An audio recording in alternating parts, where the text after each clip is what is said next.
अस्सलाम वालेकुम। मैं हूं इफ्तिखार अहमद, चार्टर्ड अकाउंटेंट। हम एक छोटी सी कोशिश कर रहे हैं कि पाकिस्तान में जो टैक्स का सिस्टम है वो एक कॉमन मैन को समझ आ सके।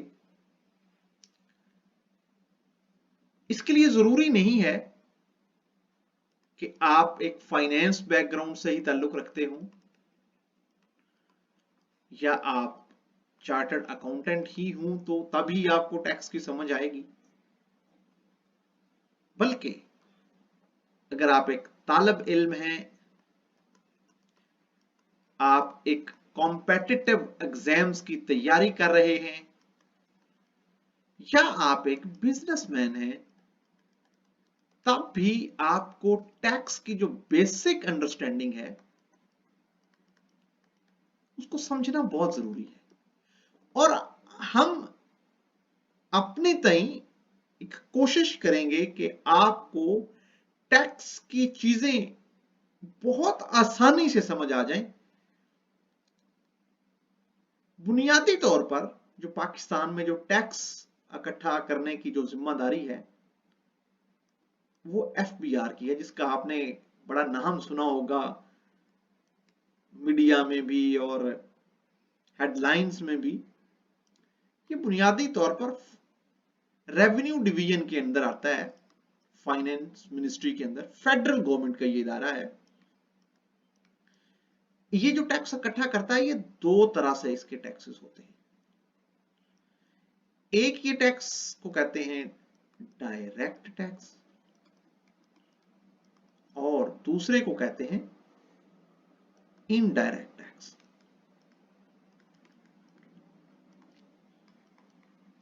डायरेक्ट टैक्स क्या होता है, इस नाम से ही जाहिर है कि ये हमेशा इनकम के ऊपर चार्ज होता है। आप सैलरी ले रहे हैं, आप बिजनेस कर रहे हैं, तो आपकी इसके ऊपर वो चार्ज होगा। ये प्रोपोर्शनेट होता है। जबकि इनडायरेक्ट ये वाला जो टैक्स है, ये इसकी बड़ी मिसाल जो सेल्स टैक्स है, ये डिसप्रोपोर्शनेट होता है। आपने कोई चीज खरीदी है 1 लाख रुपए की, उसके ऊपर जो आप सेल्स टैक्स पे करेंगे 8,000, 18,000, वो चाहे आप प्रेसिडेंट हैं या आप कॉमन मैन हैं, तो टैक्स सेम होगा। तो इसको बुनियादी तौर पर जब गवर्नमेंट के एफबीआर के टारगेट्स जो डायरेक्ट टैक्स से पूरे नहीं हो रहे, उसको पूरा करने के लिए फिर इनडायरेक्ट टैक्सेस की भरमार कर दी जाती है।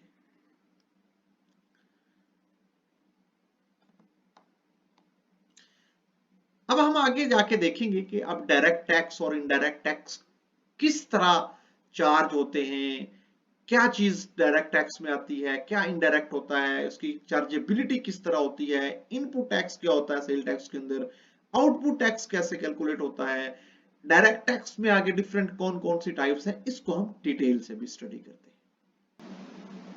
अच्छा, जो एक पर्सन सैलरी ले रहा है, जो सैलरी के ऊपर वो जो टैक्स पे कर रहा है, तो जितनी उसकी सैलरी ज्यादा होगी उतना उसको टैक्स ज्यादा पे करना पड़ेगा।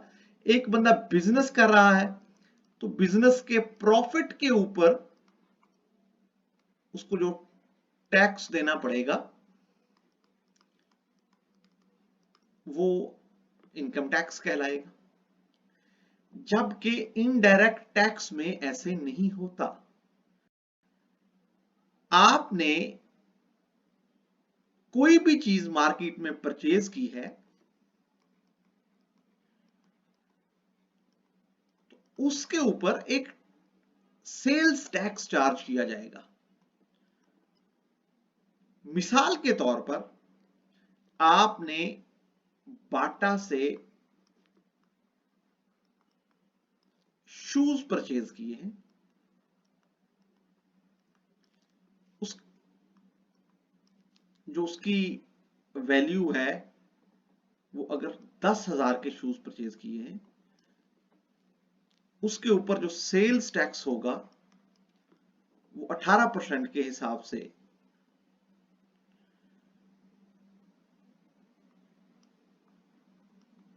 1,800 रुपया होगा। जो इनवाइस आपको मिलेगी वो मिलेगी 11,800 की। ये वाला जो 1,800 रुपया सेल्स टैक्स पे किया जा रहा है, ये चाहे आप प्रेसिडेंट हैं, प्राइम मिनिस्टर हैं, या आप एक गरीब आदमी हैं, ये सब के ऊपर सेम ही चल रहा होगा। तो इस वजह से जो इनडायरेक्ट टैक्सेस हैं वो डिसप्रपोर्शनेट होते हैं, वो सब लोगों के ऊपर बराबर आते हैं। तो असल में जो टैक्स, जो एफबीआर का जो टारगेट होता है या किसी भी गवर्नमेंट का टारगेट होता है, तो वो डायरेक्ट टैक्सेस होते हैं, क्योंकि ये प्रोपोर्शनेट बेसिस के ऊपर चार्ज हो रहे होते हैं। लेकिन डिपार्टमेंट्स की इनएफिशिएंसी की वजह से वो टारगेट्स पूरे नहीं हो पाते, तो वो सारा फोकस वो डायरेक्ट की बजाय इनडायरेक्ट टैक्स के ऊपर करते हैं।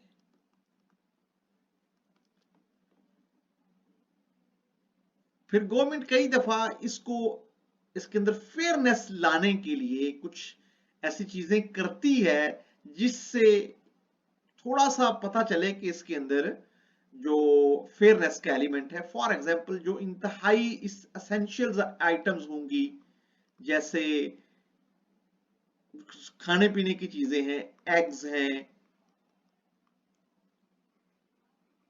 मिल्क है, और कोई इंपॉर्टेंट चीजें, उसके ऊपर ये सेल्स टैक्स को या तो कम कर देते हैं, रिड्यूस रेट के ऊपर ले आते हैं, या इसको एग्जेम्प्ट कर देते हैं, सेल टैक्स नहीं लेते। इसी तरह आप गाड़ी को देखेंगे तो पहले, अभी तो इस तरह नहीं है, जैसे जो कार जितनी जो लग्जोरियस गाड़ियां होती हैं उनके ऊपर जो सेल्स टैक्स है वो हायर साइड पे होगा, और जो जरा छोटी गाड़ियां होंगी उसके ऊपर सेल टैक्स कम होगा। अच्छा, इसको भी हम एक एग्जांपल के साथ इनकम टैक्स और सेल टैक्स को थोड़ा सा समझने की कोशिश करते हैं। हमने एक गाड़ी ली, फॉर एग्जांपल एक कल्टस परचेज की, जो सुजुकी होगी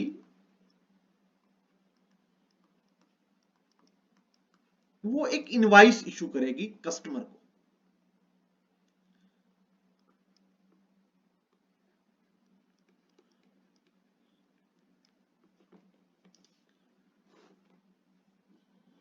फॉर एग्जांपल हम ये कह रहे हैं कि जो उसकी वैल्यू थी गाड़ी की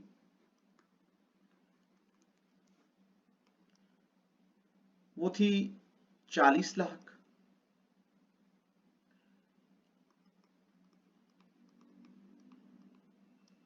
और उसके ऊपर जो सेल्स टैक्स था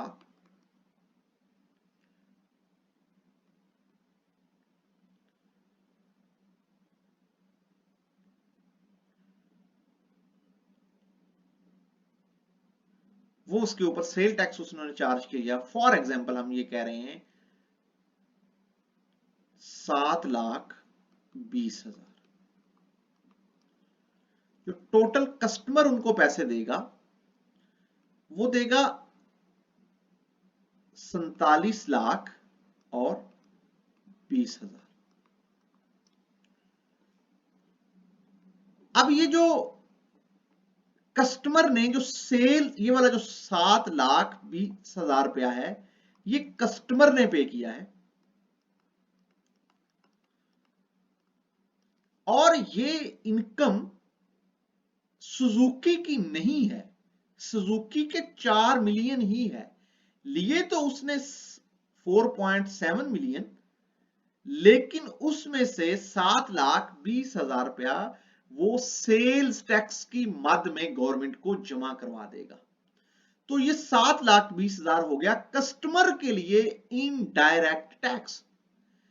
अब सुजुकी ने जितनी भी गाड़ियां बेची होंगी, हम फॉर एग्जांपल ये एक ही गाड़ी बेची है, तो उसकी जो सेल प्राइस सुजुकी की जो रेवेन्यू है उसके लिए 4 मिलियन होगा।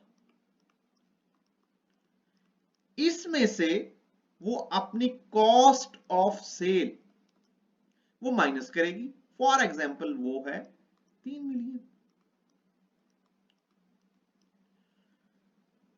तो सुजुकी को जो प्रॉफिट हुआ वो हुआ 1 मिलियन, ये उसको प्रॉफिट हो गया।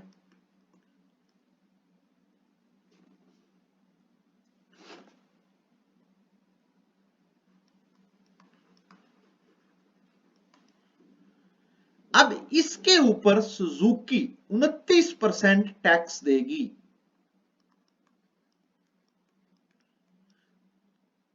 ये 2,90,000 ये सुजुकी के लिए डायरेक्ट टैक्स है।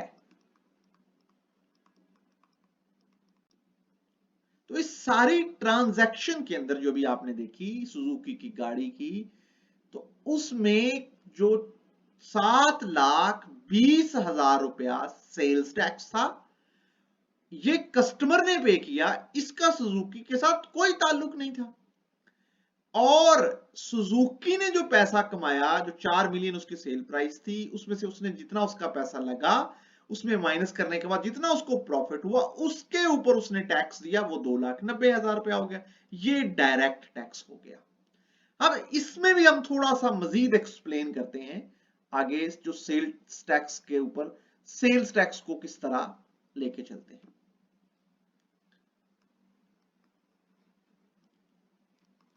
हम ये अज्यूम कर रहे हैं कि सुजुकी ने एक ही गाड़ी बेची, तो जो टैक्स सुजुकी ने अपनी गाड़ी बेचते वक्त चार्ज किया उसको कहते हैं आउटपुट टैक्स।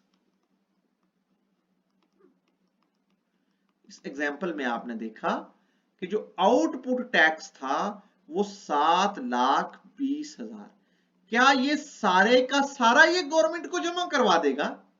नहीं, ऐसे तो नहीं होगा। वो क्या करेगा कि इस 7,20,000 में से ऑलरेडी जो वो टैक्स जमा करवा चुका होगा वो उसमें से माइनस करेगा। वो कहां जमा करवा चुका होगा, कैसे जमा करवा चुका होगा, आइए उसको भी हम एक एक करके देखते हैं। उसने जो टैक्स, फॉर एग्जांपल उसने उसके कंपोनेंट खरीदे, इंपोर्ट किए, तो इंपोर्ट के वक्त भी उसने सेल्स टैक्स दिया होगा 1,00,000 रुपया, फर्ज कर रहे हैं हम। उसके बाद उसने इलेक्ट्रिसिटी यूज की, उसके ऊपर उसने टैक्स दिया 20,000 रुपया। उसने कुछ और सर्विसेज परचेज की कंसल्टेंट्स के लिए, तो उसके ऊपर उसने सेल टैक्स चार्ज किया 10,000 रुपया। तो टोटल वो ऑलरेडी गवर्नमेंट को टैक्स जो दे चुका है इनवाइस के अंदर, तो वो दे चुका है 1,30,000। ये 1,30,000 उसका लिए क्या है, ये है इनपुट टैक्स।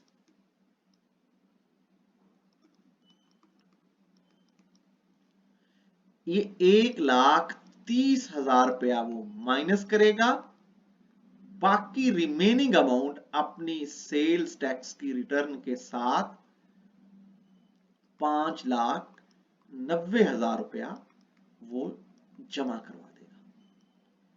ये एक बहुत बेसिक ओवरव्यू है। हम इसको डिटेल में हम इसको समझेंगे आगे, इसकी तमाम डिटेल्स में जाएंगे कि ये आउटपुट टैक्स, इनपुट टैक्स की जस्टिफिकेशन किस तरह ये काम करता है, इसका मैकेनिज्म क्या है, इसको हम बड़ा डिटेल में स्टडी करेंगे। अभी हम सिर्फ इसका एक ओवरऑल एक ओवरव्यू ले रहे हैं। तो ये बुनियादी तौर पर जो जो टैक्स, इनकम टैक्स और सेल्स टैक्स के जो बुनियादी कॉन्सेप्ट्स हैं, इसमें किस तरह इसके अंदर इनडायरेक्ट और डायरेक्ट टैक्सेस में फर्क क्या है और सेल टैक्स चार्ज कैसे होता है, इसको हमने बड़ा माइन्यूटली, बहुत ओवरव्यूज कह लिया। अभी हम इसको देखते हैं। फिलहाल हम जो इनकम टैक्स है वो उसका हम एक ब्रीफ सा एक ओवरव्यू लेते हैं, उसके बाद फिर हम तमाम चीजों को डिटेल से देखेंगे।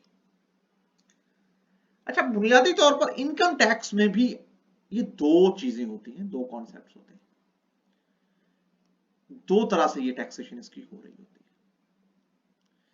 है। एक को कहते हैं एनटीआर और दूसरा होता है एफटीआर। एनटीआर का मतलब होता है नॉर्मल टैक्स रिजीम और एफटीआर का मतलब ये होता है फाइनल टैक्स रिजीम। अब इसको थोड़ा सा समझते हैं, एफटीआर क्या होता है। एफटीआर का मतलब ये है कि जो टैक्स आपने पे कर दिया वो फाइनल है, आपको मजीद कोई टैक्स नहीं देना पड़ेगा।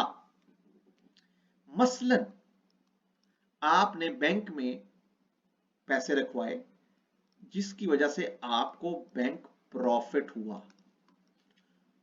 1 लाख का, तो बैंक क्या करेगा, आपका 15,000 रुपया काटेगा, 85,000 रुपया आपके बैंक अकाउंट में प्रॉफिट ऐड कर देगा, ये 15,000 रुपया वो जमा करवा देगा गवर्नमेंट को। तो ये आपकी जो 85,000 की इनकम हो गई और ये आपकी फुल एंड फाइनल है, आपको दोबारा इसके ऊपर कोई टैक्स नहीं देना पड़ेगा। इसी तरह आपने एक कंपनी में शेयर्स खरीदे हुए थे, उसकी वजह से आपको कैपिटल गेन हुआ, आपने 1 लाख के शेयर खरीदे थे, आपने बेचे 2 लाख के, आपको प्रॉफिट हुआ 1 लाख। 1 लाख के ऊपर आपका 15,000 रुपया 15% टैक्स कट जाएगा, वो बनेगा 15,000। ये भी आपका फुल एंड फाइनल होगा, ये जो कैपिटल गेन का टैक्स। इसी तरह आपने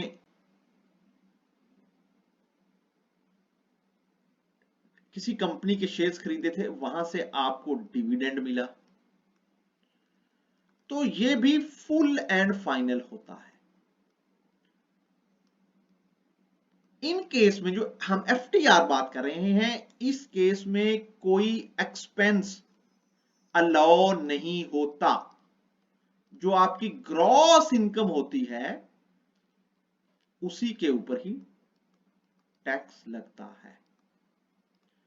ऊपर आप देख लें, जो भी आपने प्रॉफिट कमाया उसके अंदर किसी किस्म का कोई एक्सपेंस, आप चाहे प्रॉफिट देख लें, चाहे कैपिटल गेन देख लें, चाहे डिविडेंड देख लें, आपको किसी जगह पे एक्सपेंस नहीं चार्ज करने दिया जाएगा, आपको एक्सपेंस की इजाजत नहीं है। ग्रॉस अमाउंट के ऊपर ही एक अमाउंट लगेगी और आपको टैक्स देना पड़ जाएगा। जबकि एनटीआर के केस में ऐसा नहीं होता। अब एनटीआर में मेंस हेड कौन कौन से हैं ये देख लेते हैं हम। एक है सैलरी, सैलरी के ऊपर टैक्स होता है। अमूमन आमतौर पर जो सैलरी की इनकम होती है उसके ऊपर जो एम्प्लॉयर होता है वो ऑलरेडी टैक्स काट के ही वो दे रहा होता है। उसके बाद दूसरा इसके अंदर बड़ा इंपॉर्टेंट जो वो है प्रॉपर्टी इनकम।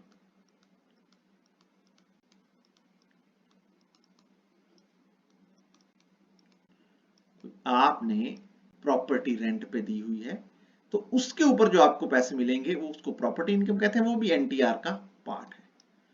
उसके बाद मेन इसके अंदर सबसे इंपॉर्टेंट वो होता है बिजनेस। जैसे हमने ऊपर देखा था सुजुकी के केस में कि उसका जो नेट प्रॉफिट था, ये सारा ये निकालने के बाद ये जो 1 लाख आया था, ये उसकी बिजनेस इनकम है।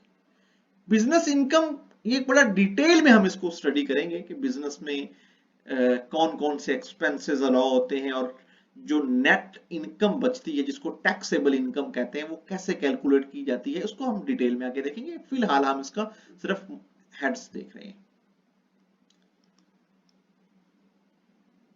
उसके बाद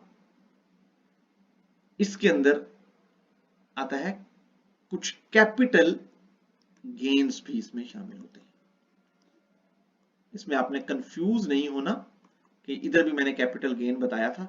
कुछ कैपिटल गेन एफटीआर में होते हैं और कुछ एनटीआर में होते हैं, इसको हम डिटेल में स्टडी करेंगे। और उसके बाद अदर सोर्सेस, ये बुनियादी तौर पर ये 5 हेड होते हैं जिसकी इनकम एनटीआर के अंदर जाती है। फॉर एग्जाम्पल हम समझते हैं कि एक बंदा है जो सैलरी ले रहा है,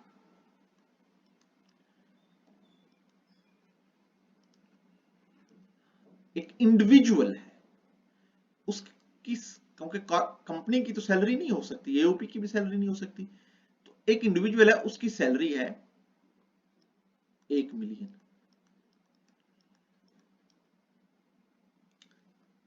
उसको रेंट आ रहा है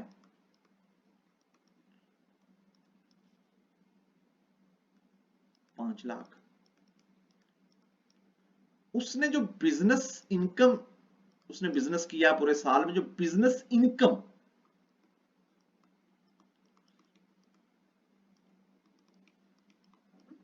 वो उसको हुई 2 लाख।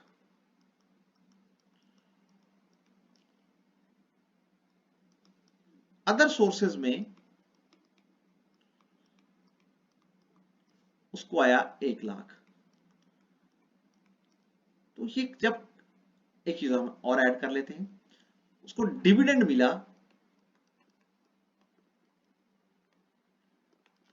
5 लाख।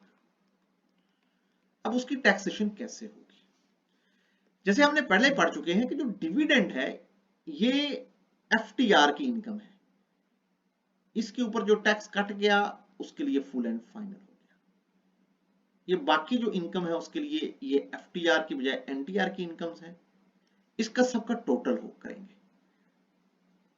ये टोटल 1.8 मिलियन की इनकम बन गई। अब इस 1.8 मिलियन की इनकम के ऊपर उसको टैक्स लगेगा। अब वो टैक्स कैसे लगेगा, ये इसमें एक और पॉइंट आ जाता है।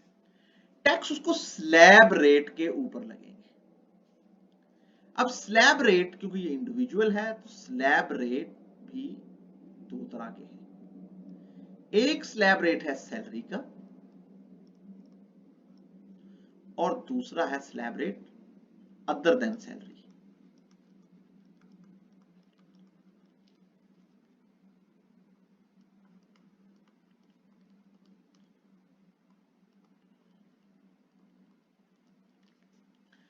अच्छा, ये इसकी कैलकुलेशन डिपेंड करती है कि सैलरी कौन, किसको हम सैलरी कहेंगे, किसको हम अदर देन सैलरी स्लैब कहेंगे।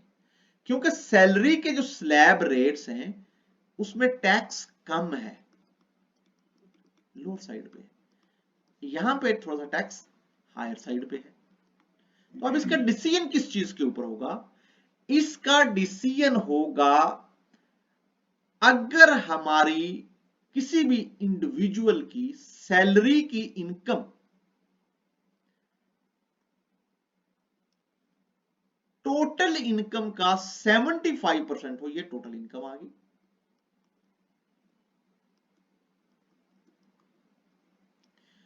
75% हो तो वो सैलरीड इन क्लास कहलाएगी, सैलरीड पर्सन कहलाएगा। अदरवाइज वो अदर देन सैलरी में चला जाएगा।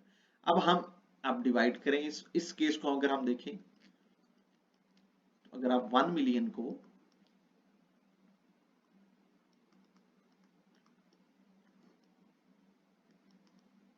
टोटल इनकम के ऊपर डिवाइड करें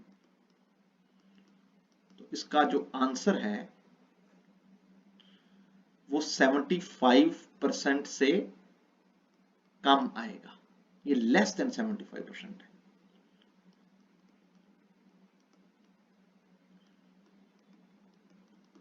तो अब इसमें सूरत में ये कौन सी क्लास बनी, कौन से टैक्स लगेंगे इसके ऊपर? अदर देन सैलरीड क्लास वाले टैक्स लगेंगे इसके ऊपर। अब हम स्लैब रेट को देखते हुए डिसाइड करेंगे कि अब इसके ऊपर कितना टैक्स लगेगा। तो अब टोटल ये हमें आइडिया हो गया कि इसकी टोटल इनकम जो है वो 18 लाख है, और ये भी फैसला हो गया कि ये सैलरीड क्लास नहीं है, अदर देन सैलरीड क्लास है। तो अब फर्स्ट शेड्यूल में जाकर इसके ऊपर जो रेट लगेंगे, आप फर्स्ट स्केड्यूल में जाके हमें इसके रेट लगा के इसको करना पड़ेगा। ये तो एक बेसिक अंडरस्टैंडिंग थी। यहां से ही हम आगे इसको एक्सप्लेन करेंगे, आगे हम इसका पूरा केस बिल्ड करेंगे कि मजीद टैक्सेशन किस तरह होगी। Thank you.